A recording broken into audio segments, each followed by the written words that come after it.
चलेंगे. So this is where we start our A2 from. All right ji people. यहां से हमारी A2 शुरू हो रही है. So whatever grades you got in your AS, उसका जरा लेआउट देख लेते हैं. So people, you are done with P1.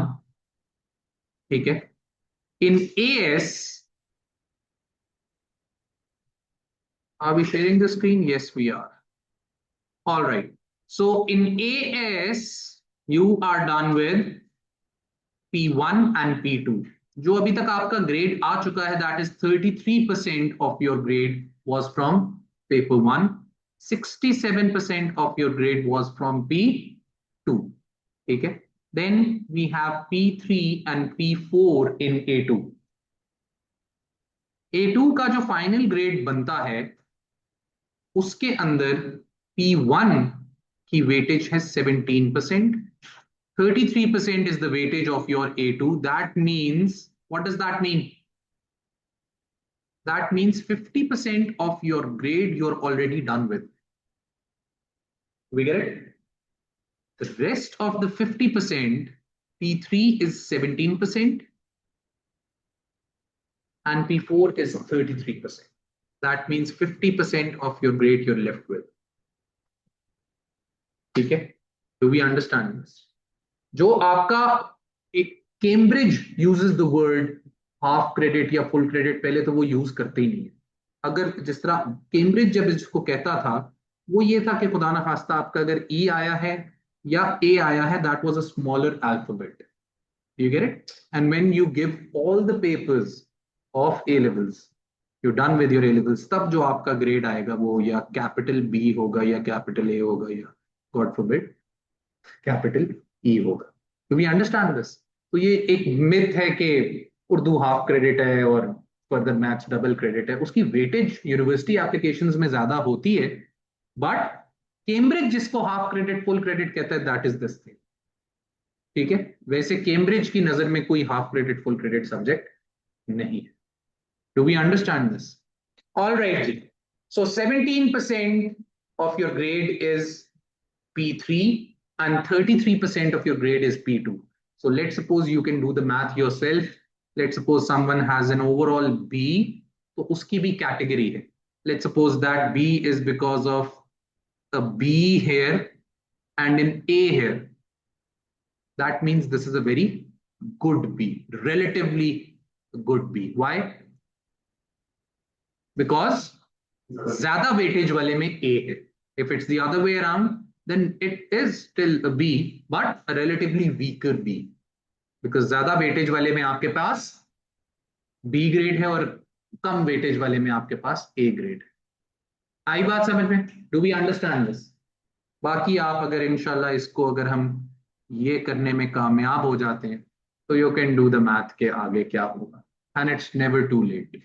It's never too late. A2 के P4 में मैं आता हूं तो बताता हूं. Relatively it is easier to score. Do we understand this? It is easier to score. Online people, can you share can you see the shared screen and can you hear me properly? Yes, sir. All right, perfect. Online people, I request you to be as active as you can. कोशिश करें कि लिखना नहीं है. Don't message me. Instead, बोलें. हल्का सा कुछ भी समझ नहीं आता, बेधड़क होके बोल दे. ठीक है. आई विल रिप्लाई और मैं सुनूंगा. अगर आप लिखते रहेंगे तो मैं आपके मैसेजेस नहीं देख रहा दरमियान. Do we get it? तो बोलना इज ऑलवेज बेटर. ठीक हो गया. चलिए जी आगे कहानी शुरू करते हैं फिर P3 से. P3 का क्या सीन है? वही सीन है. 30 MCQs, but one thing is different. And what is that? पहले कितना टाइम था आपके पास? 1 hour. Now you have 1 hour 15 minutes. That leaves you with what? 2.5 minutes for each MCQ. The reason, वो जब MCQs देखेंगे तो पता चलेगा. ठीक है. थोड़े से टेक्निकली जरा ज्यादा था. Do we understand this? आई बात समझ में? How to go about MCQs. 95% बल्कि 98% of the people, they take the wrong approach. That is what approach? You ram the MCQs from starting from 2019 और इसी तरह करते हैं. मेरे 3 अभी तक करियर में डिस्टिंक्शंस हैं, उन सब से जब भी पूछा है तो उन्होंने जवाब दिए सर 2 पेपर किए, 3 पेपर किए. अभी मेरा एक एलजीएस में बच्चा है, ठीक है, उसके 30 out of 30. ठीक है, कैटेगोरिकली आस्क्ड हिम कि कितने एमसीक्यू के पेपर किए, तो उसने कहा सर 2 पेपर किए. That's it. फिर किस तरह उसका आया grade? Thorough study, thorough study of the content. जिसको कंटेंट तगड़ा आता है उसके लिए MCQs is a walk in the park. समझ आई बात की? एमसीक्यू के आखिरी 3 दिनों में, 2 दिनों में, if I were you, मैं एमसीक्यूज को रैम नहीं करूंगा. ऑब्वियसली एमसीक्यूज की प्रैक्टिस भी जरूरी है सो दैट यू नो कि क्या करना है, और वो साथ साथ भी चलेगी, हम देखते जाएंगे. लेकिन क्या जरूरी है? Knowing the content thoroughly. समझ आई बात? तो we take the wrong approach. Content तगड़ा आता होगा तो ऑटोमेटिकली एमसीक्यूज होना शुरू हो गए. Do we get it? Is this clear? So nothing new here, it's the same thing. आ जाए जी. P4, P4 आ जाए जी. What is this? Again 60 marks. How much time do we have? Again same, 2 hours. P4 has the same structure as before. We have section A, we have section B, we have section C. Section A क्या है? What is section A? Yes, data response या case study. Case study या data response, whatever you want to call it. इसके typical, उसके अंदर P1 के अंदर, P2 के अंदर सॉरी, कितने पार्ट्स होते थे? 5, समटाइम्स 6. इसके अंदर टिपिकल ज्यादातर चांसेस हैं कि क्या होगा? 4 फिक्स्ड पार्ट्स होंगे. ज्यादातर की मार्किंग होगी 2, 4, 6, 8, but this can very.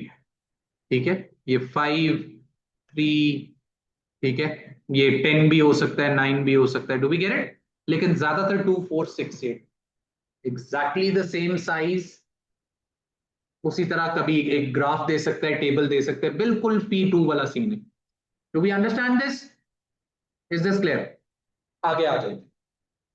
Next, next क्या सीन है? एंड एक और चीज, दिस इज फ्रॉम माइक्रो या मैक्रो. जिस तरह ज्यादातर केसेस में P2 के अंदर ज्यादातर केस स्टडीज मैक्रो की होती थी, अनलाइक दैट इधर 50-50 का रेशियो है. ऑलमोस्ट एग्जैक्ट नहीं, लेकिन अप्रोक्सीमेट अगर हम कहें तो 50-50 का रेशियो. पूरी की पूरी केस स्टडी माइक्रो से आ रही है, पूरी की पूरी case study excuse me macro से आ रही है. Is this clear? Is this understood? बात समझ आई? आगे आ जाइए. Section B is again what? Micro. Section C is again what? Macro. जी जनाब. We have question 2 which will be from micro. The difference is what? Instead of what? Instead of 8 and 12 की bifurcation, ठीक है, this time we have only one question which is a 20 marker. You're not writing again. You did this in AS as well. कोई बात नहीं, दोबारा लिखें. Do we understand this?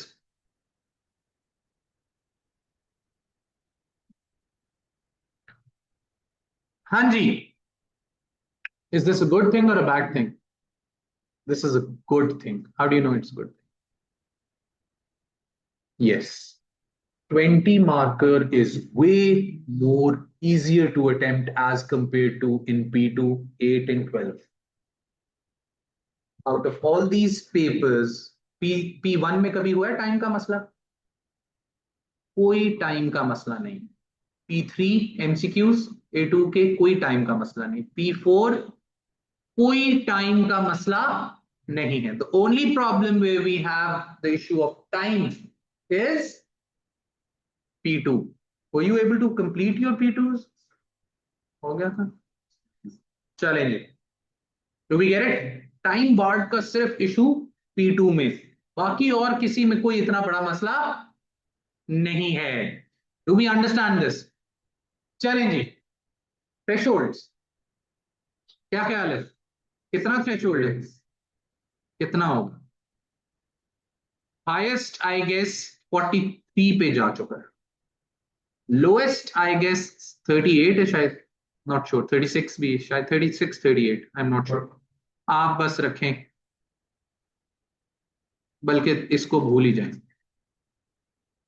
और इसको भी थोड़ा सा मॉडिफाई कर दें. This is what will keep in our mind. 20 marker में नंबर आते हैं. 8 मार्कर में, 12 मार्कर में रिलेटिवली कम नंबर आते हैं. इसमें relatively in comparison to that ज्यादा number. It is easier to score. It is easier to attempt as well. It is less confusing. we'll know when we'll know जब हम करेंगे. As soon as we are done with the first topic, we'll move to the papers. आई बात समझ? Is this clear? आगे आ जाए. Any questions? Any problems? Any issues? चलेंगे. दे दें फिर प्यारी सी heading. A2 syllabus. So we'll start from unit 7. 1 2 3 4 5 6 किधर गए?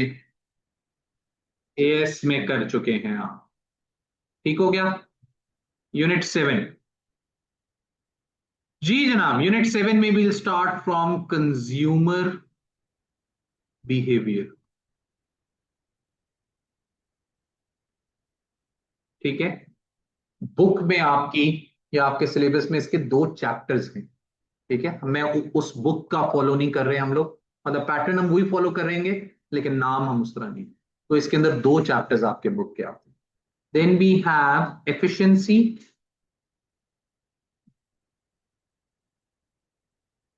Market failure, efficiency, market failure and government intervention. ये इससे अगला चैप्टर है एफिशिएंसी. फिर उससे अगला चैप्टर मार्केट फेलियर है. गवर्नमेंट इंटरवेंशन यूनिट 8 में है, लेकिन हम इसके साथ करेंगे क्योंकि वो लिंक्ड है और क्वेश्चंस उनका ऐसे क्वेश्चन उनका कंबाइंड है. तो we get this. Then we'll move on to producer behaviour. इसके अंदर कॉस्ट्स के चैप्टर्स हैं, मार्केट स्ट्रक्चर्स पढ़ना है, एम्स एंड ऑब्जेक्टिव्स पढ़ना है, रेवेन्यूज हैं, प्रॉफिट्स हैं. ठीक है. इसके अंदर कोई 3 4 I guess. I am not sure. आप अपने सिलेबस से देख लीजिएगा चैप्टर्स. ये producer behaviour. Alright, we are done with unit 7. Then we move on to unit 8. Unit 8 में we will do labor market first.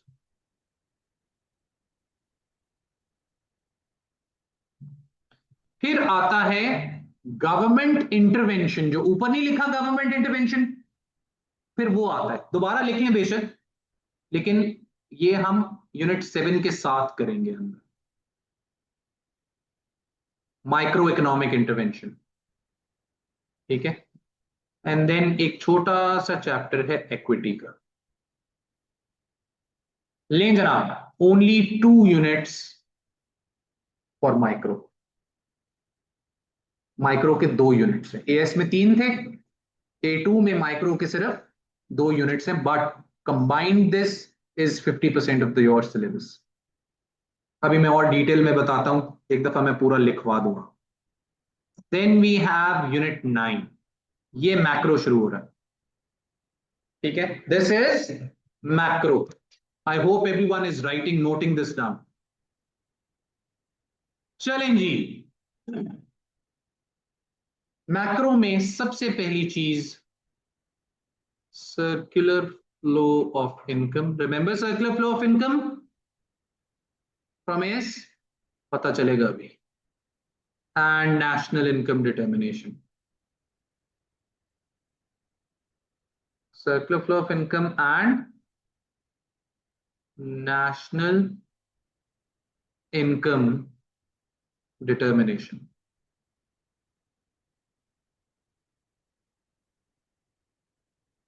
चलें जी, then what we have, then we have economic growth, then we have unemployment. I know ये this is boring, लेकिन ये हमें syllabus लिखना पड़ेगा so that we have a good intro. Economic growth, unemployment, and then we have money and banking.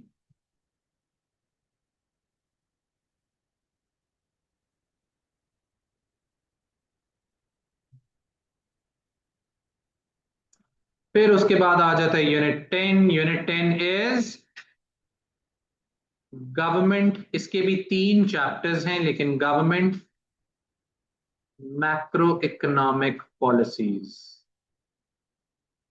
The same policies, fiscal, monetary, supply side policies, policies ही रहेगी, कोई नई पॉलिसी इजाद नहीं होगी। यू गो टू इंशाल्लाह पीएचडी, तो वहां भी पॉलिसियां यही पॉलिसी हैं, fiscal, monetary and supply side, बस उसकी डिटेल इंक्रीज हो जाएगी। Then we have unit 11.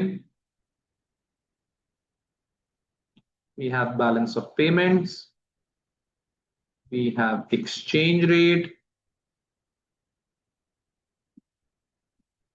We have living standards and development. These again are, I guess, 2 chapters combined.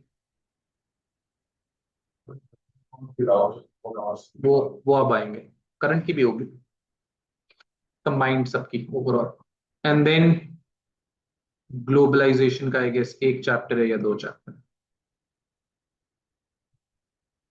लें जी, इतनी सी बात थी और सिलेबस खत्म, फिनिश्ड। बनी तो छुट्टी। चलें जी, काश इतना ही आसान होता। ऑलराइट जी, बात को जरा समझें भाइयों और बहनों। चक्कर क्या है? चक्कर ये है कि ये जो एक एक लफ्ज आपने लिख लिया और आप खुश हो गए, this is 10% of the entire syllabus, this is 10% of the entire syllabus, this is 20% of the entire syllabus. ये एक प्रोड्यूसर बिहेवियर जिसके अंदर 3 चैप्टर्स हैं, इसके अंदर रीसेंट बैच ने काउंट करके मुझे बताया था, I am not sure if they are right और wrong, but they counted 64 graphs in just this thing, 64 graphs in just this thing. ठीक है, यही टाइम है, यही टाइम है ड्रॉप करने का। नहीं, just kidding, it's easy, don't worry. ठीक है, लेबर मार्केट 10%, कितना हो गया टोटल?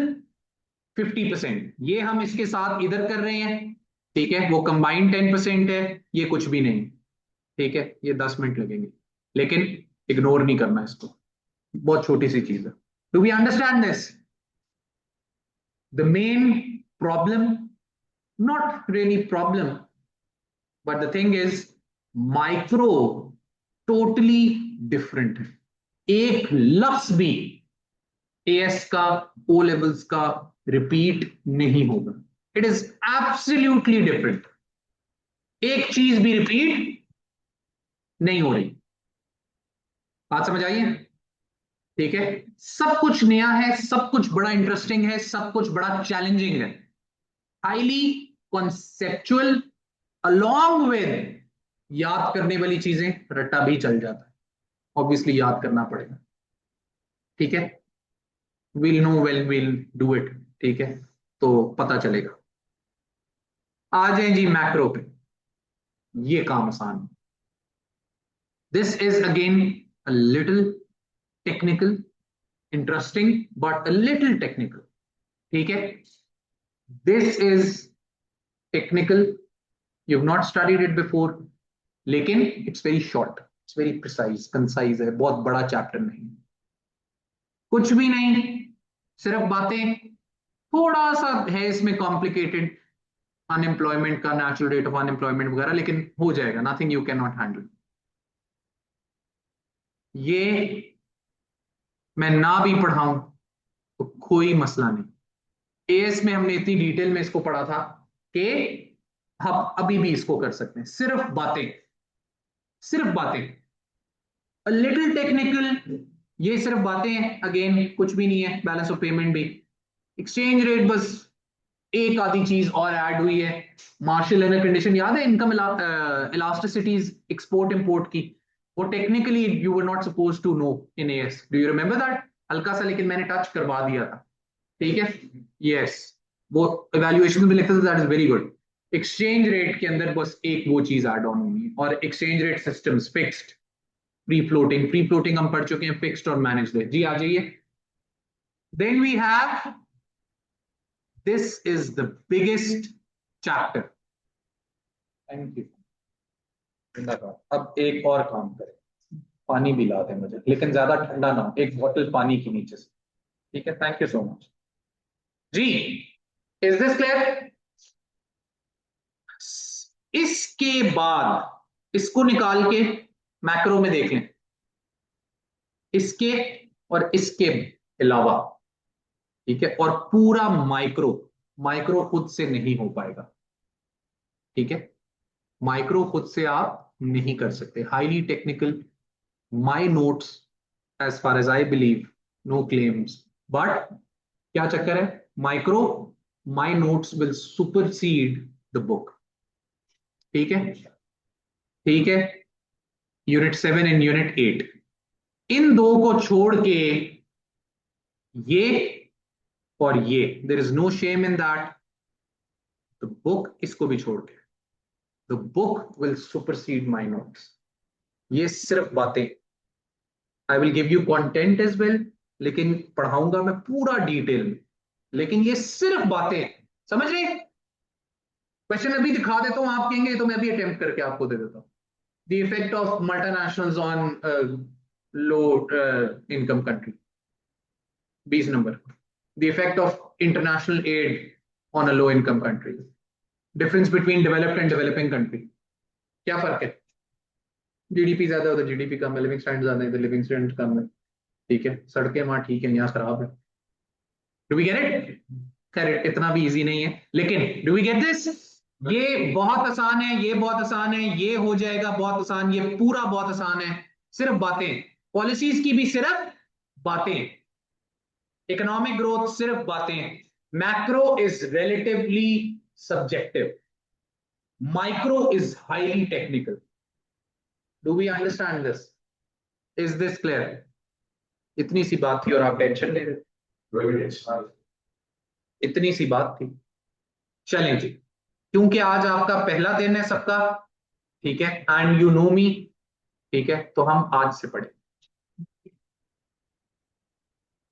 चलें, मैं कहता हूं आधा मिनट रह गया है, फिर भी पढ़ेंगे, कोई बात नहीं। मैं देखने आ रहा हूं, दो लाइनों से नहीं, तीन लाइनों पे, दो नहीं सॉरी, तीन लाइनों पे हेडिंग आई, बस नए पेज पे जी, आइए।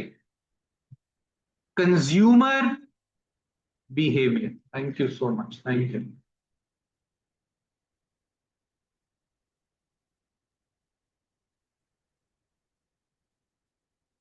ऑलराइट जी, 10% of the entire syllabus. I would recommend you go to a new page. People who are new to this class, notes. Notes are your lifeline. Okay? It's always good to study from book. Not from the book, from different books. Okay? I never discourage anyone from studying. लेकिन मार्च अप्रैल मई में फिर time नहीं होता किताब पढ़ने का, ठीक है? अनटिल अनलेस आप वाकई किताब पढ़ने वाले आदमी हैं। Do we get? तो ये टाइम है किताब पढ़ने का, और नोट्स आपको हेल्प करेंगे बहुत ज्यादा। तो make sure each and everything, punctuality and regularity. Regular नहीं होंगे बहुत काम खराब हो जाएगा, बिल्डिंग ब्लॉक से। आई बात समझ में? चलें जी। Consumer behaviour 10% of the syllabus. बहुत रेयर केसेस में 2 MCQs, वरना 1 MCQ, मेनली 1 MCQ। ठीक है। And 25% chance of essay question. Highly frequent नहीं है, लेकिन how many things are there in A2, in micro sorry? Consumer, producer, market failure, labour market. चीजें कितनी है टोटल? 4। क्वेश्चंस कितने आने हैं? 2। इसका मतलब 25% चांस हर चीज का है। Do we get it? आ जाइए जल्दी से। We'll start from utility. We just writing the syllabus down. Utility,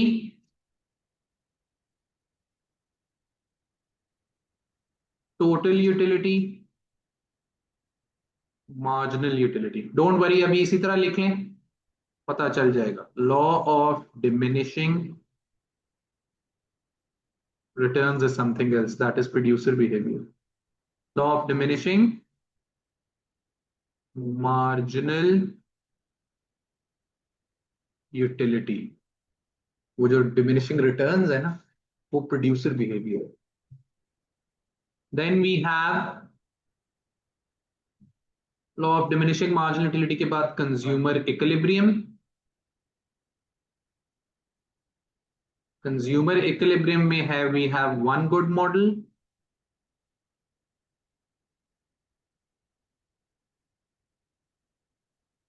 then we have multiple good model which we call equi marginal, equi marginal, what? Equilibrium, equimarginal principle. We have derivation of the demand curve,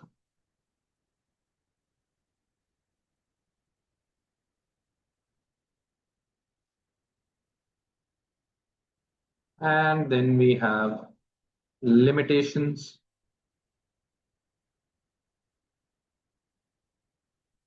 and assumptions. It should be assumptions and limitations. Limitations and assumptions of marginal utility here. बात खत्म नहीं हुई। Then we'll move on to budget lines. Budget lines के बाद we'll move on to indifference curves.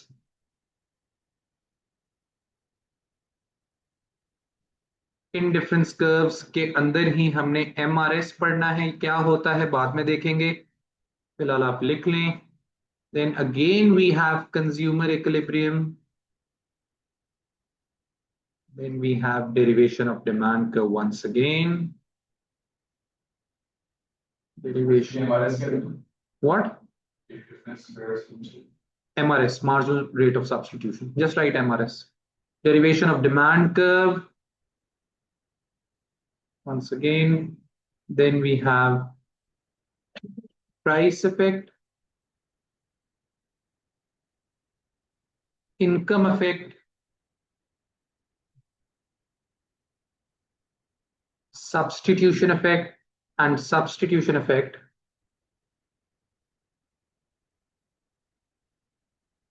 in case of a normal,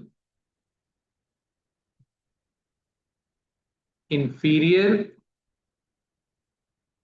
and Giffen go.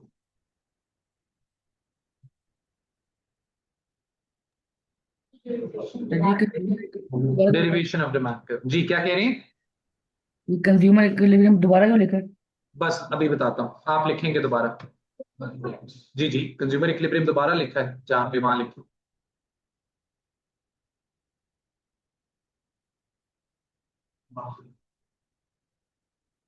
हाँ जी, लिखें लिखें जी, 2 दफा आएगा।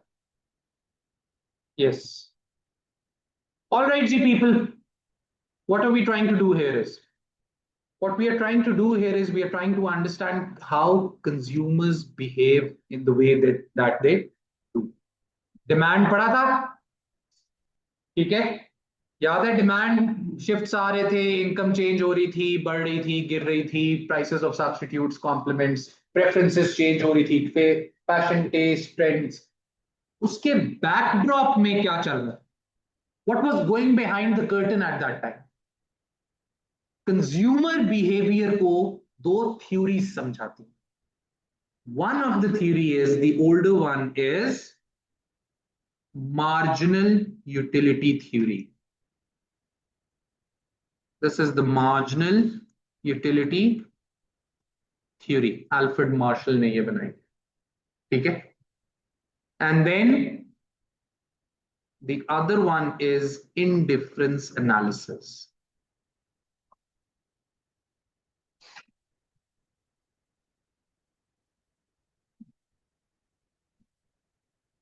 ये दो थ्योरीज हैं जो डिफाइन करती हैं हाउ कंज्यूमर इक्विलिब्रियम वर्क्स, ठीक हो गया।